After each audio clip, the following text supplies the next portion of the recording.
महागठबंधन की तस्वीर अब काफी साफ होती नजर आ रही है। महागठबंधन में सीटों का बंटवारा राजद जेएमएम 144, कांग्रेस 70 और सीपीआई 6 पर लड़ेगी। तो वाल्मीकि नगर लोकसभा उपचुनाव लड़ेगी कांग्रेस। इस वक्त की बड़ी खबर आपको बता रहे हैं, मुकेश सहनी हुए गठबंधन से अलग। जी हां, मुकेश सहनी प्रेस कॉन्फ्रेंस करते हुए बीच से ही यहां से उठ गए। महागठबंधन में सीटों का बंटवारा राजद जेएमएम 144, कांग्रेस 70, सीपीआई 6। तो वाल्मीकि नगर लोकसभा उपचुनाव में लड़ेगी कांग्रेस। इस वक्त की बड़ी खबर आपको बता रहे हैं, मुकेश सहनी गठबंधन से अलग हो गए हैं। कहीं ना कहीं देखा जाए तो अब तक एनडीए की तस्वीर जो है वो पूरी साफ नहीं हो पाई है, वहीं महागठबंधन की तस्वीर साफ होती नजर आ रही है। तैयारियों में लगातार लगे हुए हैं। आपको बताते चले कि महागठबंधन में सीटों का जो बंटवारा है, राजद जेएमएम की बात करें तो 144, कांग्रेस की बात करें तो 70, सीपीआई की बात करें तो 6। वाल्मीकि नगर लोकसभा उपचुनाव में कांग्रेस चुनाव यानी लड़ने के लिए पूरी तरह से तैयार हो गई है। मुकेश सहनी की बात करें तो मुकेश सहनी गठबंधन से अलग हो गए हैं। प्रेस कॉन्फ्रेंस में ही उठकर यहां से चले गए हैं सहनी ने। महागठबंधन में सीटों का बंटवारा लगभग हो चुका है, जैसा कि लगातार हम टीवी स्क्रीन पर आपको दिखा रहे हैं। राजद जेएमएम 144, कांग्रेस की बात करें तो 70 और सीपीआई की बात करें तो 6। वाल्मीकि नगर लोकसभा उपचुनाव में कांग्रेस पूरी तरीके से यहां पर चुनाव लड़ने के लिए तैयार हो चुकी है। मुकेश सहनी गठबंधन से अलग हो गए हैं।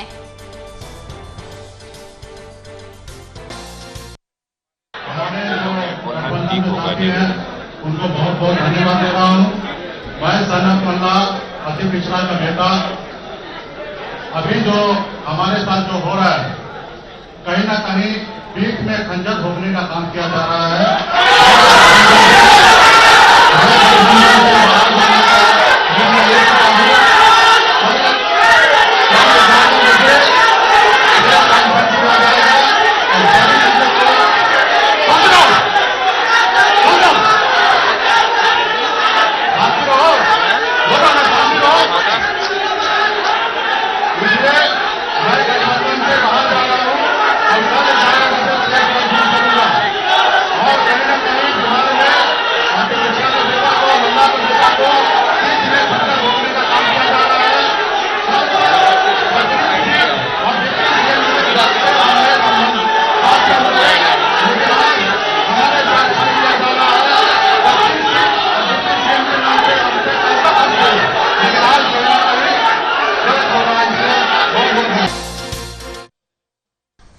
तो इस पूरी खबर पर ज्यादा जानकारी के साथ हमारे वरिष्ठ संवाददाता अजय हमारे साथ जुड़ गए हैं। अजय, यहां पर VIP supremo Mukesh Sahni PC छोड़कर चले गए, इसका क्या कुछ असर महागठबंधन पर पड़ता हुआ नजर आ रहा है?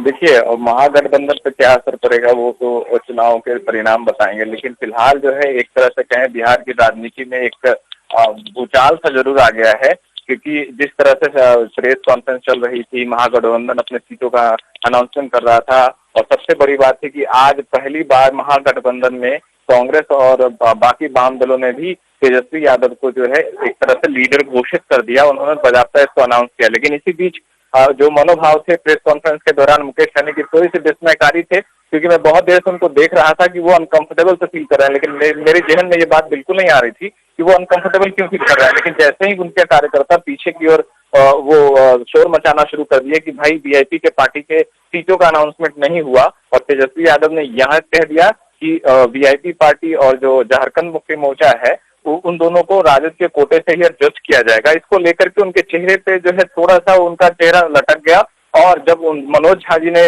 जो सांसद है राजद से राज्यसभा में, जब उन्होंने माइक जब दिया मुकेश सहनी को, तो उन्होंने माइक लेते ही सबसे पहली बात यही कही कि वो महागठबंधन में उनकी इज्जत नहीं है, क्योंकि उनको जो है एक जो प्रतिष्ठा देनी चाहिए थी वो मिली नहीं, और यही कारण है कि वो फील कर रहे हैं ऐसा कि उनकी पीठ में छुरा या खंजर घोंप दिया गया है, और वो इसी समय महागठबंधन से अलग होकर के पीसी से चले गए।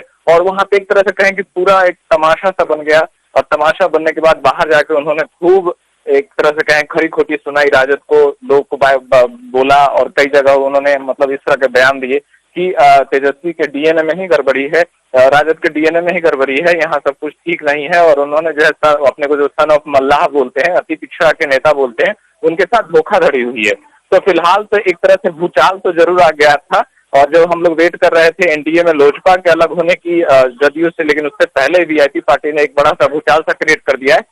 देखिए इसका क्या असर होगा ये तो थोड़ा मुश्किल है, लेकिन हमारे सूत्र ये बता रहे थे कि वीआईपी जो है लगभग 25 सीटों की मांग कर रही थी, और साथ में ये भी एक्सपेक्ट कर रही थी कि वो मुकेश सहनी को डिप्टी सीएम पद का एक उम्मीदवार जो है माना जाए, उसकी घोषणा की जाएगी। और ये उनका कहना ये ऐसा है मुकेश सहनी का कि ये दोनों बातों पर तेजस्वी यादव लगभग मान चुके थे, लेकिन पता नहीं क्यों उन्होंने प्रेस कॉन्फ्रेंस में इस बात की चर्चा नहीं की या उसकी घोषणा नहीं की, इससे वो बहुत खासे नाराज थे। जबकि आरजेडी सूत्रों का कहना था कि देखिए उनको जो है लोकसभा में 3 सीटें दी गई, 1 सीट भी नहीं जीत पाए, और जिस तरह से उनका जो महागठबंधन में योगदान है हम उसको नजरअंदाज नहीं करना चाह रहे थे। राजद के कोटे से जो बन पड़ता, जितना हो सकता था उनको सम्मान पूर्वक सीटें दी जा सकती थी, लेकिन इसी बीच ये भूचाल से तो एक बात तो तय है कि महागठबंधन में अब जो है 3 जो है राजद, कांग्रेस और वाम दलों के अलावा बाकी सारे लगभग आउट हो चुके हैं। अब कोई चांसेस नहीं बनता है। कंचन, अभी हम तस्वीरें देख रहे थे अजय, यहाँ पर प्रेस कॉन्फ्रेंस में साफ तौर पर जिस तरीके से उनके हाथ में ये माइक आया, माइक आते उन्होंने साफ तौर पर कहा कि उनके साथ यहाँ पर गलत हुआ है, पीठ में खंजर यहाँ पर घोंपा गया है। तमाम तरीके के आरोप उन्होंने यहाँ महागठबंधन पर लगाते हुए अलग हुए हैं। बिल्कुल, मैं यही बता रहा था कि उन्होंने आरोप लगाया कि उनके साथ एक प्रॉमिस किया गया था। प्रॉमिस के रूप में जब उन्होंने तेजस्वी यादव के सामने लीडरशिप की बात निकली थी तो उनकी लीडरशिप को उनको कोई डाउट नहीं था, लेकिन क्योंकि जो मुकेश सहनी है वो थोड़े से महत्वाकांक्षी हैं, और उन्होंने महत्वाकांक्षा के तहत आरजेडी से एक्सपेक्ट किया था कि कम से कम 20 से 25 सीटें जो है वीआईपी के नाम पे अनाउंस की जाएंगी, घोषणा की जाएंगी। जबकि घोषणा ठीक इसके अलग हुई कि वीआईपी को झारखंड मुक्ति मोर्चा जैसे पार्टी के साथ उनको राजद के कोटे से एडजस्ट किया जाएगा। इसको लेकर के वो नाराज हुए। डिप्टी सीएम की तो बात ही नहीं निकली। तो चलिए, बहुत बहुत शुक्रिया अजय हमारे साथ इस पूरी खबर पर जुड़ने के लिए। तो अब इस पूरी खबर पर बिहार झारखंड के संपादक कुंदन कृतज्ञ भी हमारे साथ जुड़ गए हैं। कुंदन जी, महागठबंधन की तस्वीर अब साफ होती भी नजर आ रही है, क्या कुछ महागठबंधन की तैयारियां हैं? जिस तरीके से प्रेस कॉन्फ्रेंस चल रही थी और प्रेस कॉन्फ्रेंस में यहां से पीसी छोड़कर वो चले गए हैं मुकेश सहनी, क्या कुछ कहेंगे इस पर?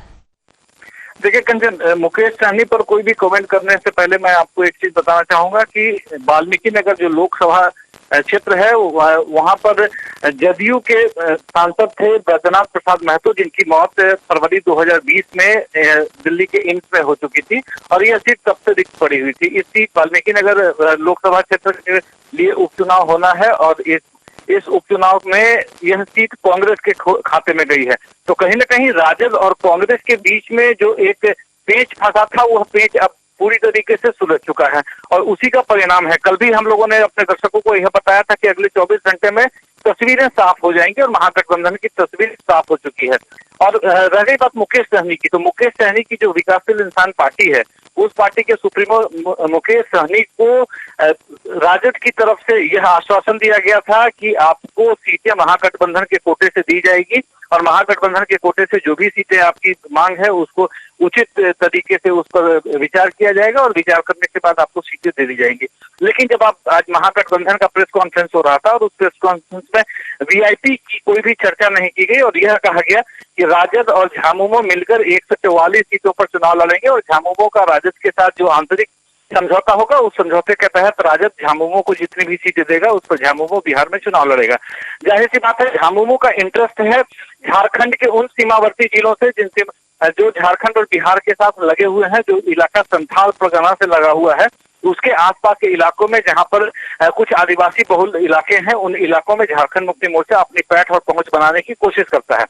इस पूरे मसले पर स्थिति यह निकल कर आई कि मुकेश सहनी नाराज होकर उस प्रेस कॉन्फ्रेंस से उठकर चले गए, और जाहिर सी बात है अब यह तेजस्वी यादव की यहाँ पर राजनीतिक कलाबाजी देखने की बात होगी कि किस तरीके से मुकेश सहनी को वह मनाकर वापस लेकर आते हैं, क्योंकि कहीं न कहीं इस पूरे मसले में महागठबंधन में मुकेश सहनी कहीं अगर शामिल थे तो वह राजद के बैसाखी के सहारे ही शामिल हुए थे, और राजद ने ही उन्हें आश्वासन दे रखा था कि महागठबंधन के प्लेटफॉर्म पर आपको उचित सम्मान दिया जाएगा, लेकिन वह सम्मान मिलता नहीं देखकर मुकेश सहनी प्रेस कॉन्फ्रेंस से उठकर चले गए। हालांकि अब सीटों की जो संख्या है वो बिल्कुल स्पष्ट हो चुकी है। कांग्रेस 70 सीटों पर लड़ेगी, राजद और झारखंड मुक्ति मोर्चा मिलकर 144 सीटों पर लड़ेंगे, सीपीआई और सीपीआईएम ये दोनों मिलकर 10 सीटों पर चुनाव लड़ेगी, और माले के हिस्से में 19 सीटें गई हैं। तो कुल मिलाकर 243 सीटों का जो एक गणित था, वह गणित महागठबंधन के स्तर पर बिल्कुल सुलझ चुका है। अब देखना अहम यह है कि मुकेश सहनी को किस तरीके से राजद वापस अपने पाले में लेकर आता है। कंचन, बिल्कुल बिल्कुल, यहाँ पर एक और सवाल है कि अगर हम एनडीए की बात करेंगे यहाँ पर कुंदन, तो अब तक एनडीए की तस्वीर यहाँ पर साफ नहीं हो पाई है। बिल्कुल, महागठबंधन की इस मसले में थोड़ा सा एनडीए से एज लेता हुआ दिख रहा है कि महागठबंधन के सीट शेयरिंग का फार्मूला तय हो चुका है, आधिकारिक घोषणा की जा चुकी है।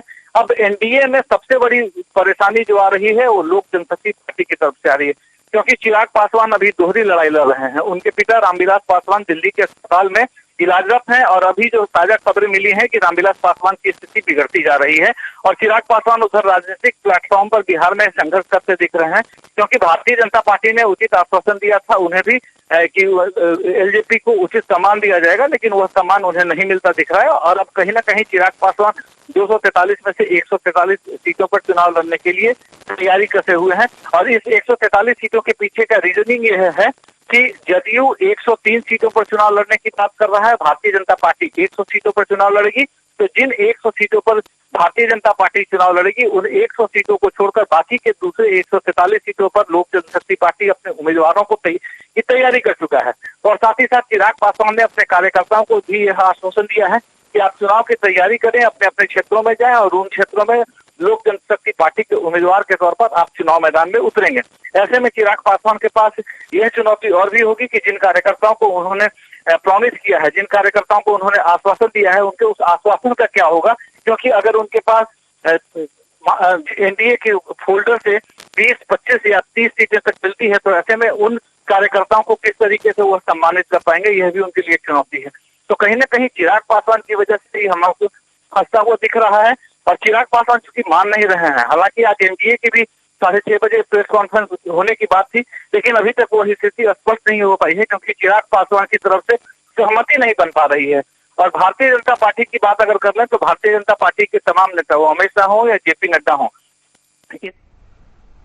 को सम्मान पूर्वक वापस लाने की कोशिश की जा रही है, उन्हें एक सम्मानजनक सीट संख्या देने की बात की जा रही है। लेकिन चिराग पासवान 143 के फिगर से हिलने को तैयार नहीं है। अब देखना अहम यह होगा कि चिराग पासवान क्या एनडीए गठबंधन से अलग होकर 143 सीटों पर चुनाव लड़ते हैं या एनडीए गठबंधन में आकर कम सीटों पर चुनाव लड़ने को तैयार हो जाते हैं। संजय, बिल्कुल, यहाँ पर एक और सवाल है कुंदन, जिस तरीके से खबरें सामने आ रही है, यहाँ पर चिराग पासवान की तरफ से ये खबरें सामने आ रही हैं कि कहीं ना कहीं जो नाराजगी है वो जेडीयू से ज्यादा है, उनकी बीजेपी से उतनी नाराजगी नहीं है जितनी जेडीयू से है। देखिए, एक बहुत स्पष्ट बात है कि केंद्र सरकार में भी लोक जनशक्ति पार्टी एनडीए के फोल्डर में है और वहां भी वह मंत्रिमंडल में शामिल है। रामविलास पासवान खुद, जो चिराग पासवान के पिता हैं और लोक जनशक्ति पार्टी के जो जिन्होंने स्थापना की थी, वह खुद नरेंद्र मोदी की दूसरी सरकार में कैबिनेट में मंत्री हैं। हालांकि अभी उनकी तबीयत बहुत ही नाजुक है, लेकिन चिराग पासवान के साथ यह समस्या है कि वह बीजेपी के साथ उनकी कोई नाराजगी नहीं है। नीतीश कुमार के काल के दौरान पिछले 15 साल में जिस तरीके से बिहार के विकास की बात करते रहे हैं, और चिराग पासवान खुद काफी युवा हैं और बिहार को एक नया डायमेंशन देने के लिए हमेशा वो चर्चा में रहे हैं। तो ऐसे में उनका यह मानना है कि जदयू के साथ उनका चल पाना मुश्किल है। हाँ, भारतीय जनता पार्टी से उनका कोई भी नैतिक या राजनीतिक मतभेद नहीं दिख रहा है, लेकिन जदयू के स्तर पर अगर बात कर लें तो जदयू के साथ एलजेपी का एक राजनीतिक दुराव होता जरूर दिख रहा है। और शायद यही वजह है कि जदयू की सीटों के पर भी चिराग पासवान की कोशिश यह है कि उनके कार्यकर्ता उन सीटों पर जदयू के उम्मीदवारों के खिलाफ चुनाव लड़ें, जिसके लिए उन्होंने कार्यकर्ताओं को तैयार रहने के लिए भी कह दिया है। संजय, चलिए, बहुत बहुत शुक्रिया कुंदन हमारे साथ इस पूरी खबर पर जुड़ने के लिए। तो राजद जेएमएम 144 पर लड़ेंगे, वाल्मीकि नगर लोकसभा उपचुनाव में कांग्रेस भी लड़ेगी। पूरी तरह से यहाँ पर महागठबंधन की तस्वीर जो है वो काफी हद तक यहाँ पर तस्वीर साफ हो चुकी है, तैयारियां भी शुरू हो चुकी हैं। वहीं अगर हम बात करें वीआईपी के सुप्रीमो मुकेश सहनी की, तो पीसी छोड़कर वो चले गए और इसका असर परिणाम पर जरूर पड़ता नजर आएगा।